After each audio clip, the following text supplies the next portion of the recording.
što bi trebalo da je eventualno stvar ekstremne desnice zapravo postalo deo standardne politike u Hrvatskoj?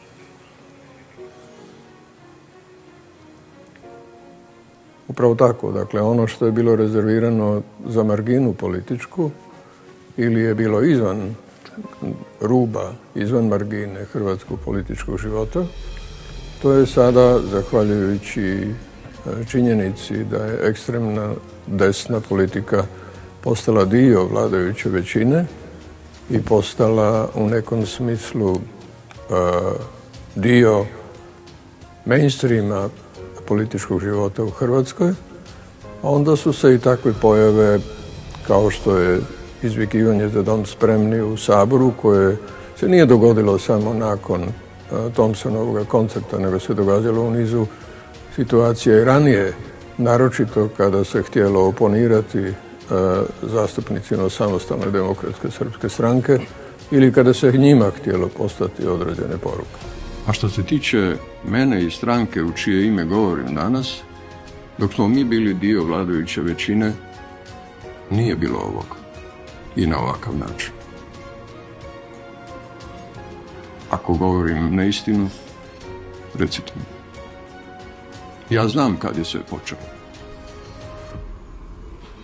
Mi znamo kad je sve počelo i osjetili smo to prije nego što smo osjetili na svojoj koži.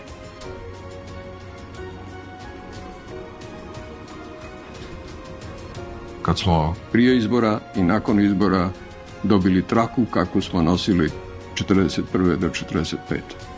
U velikoj mjeri smo u proteklih 8-9 godina napravili iskorake u tom smjeru.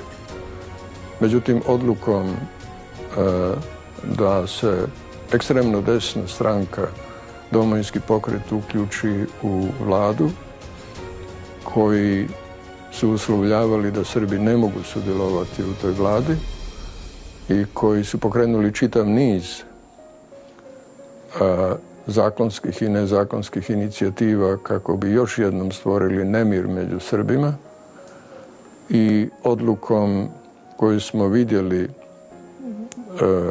sa ovim koncertom i porukama koje se šalju nakon njega, mogu samo reći da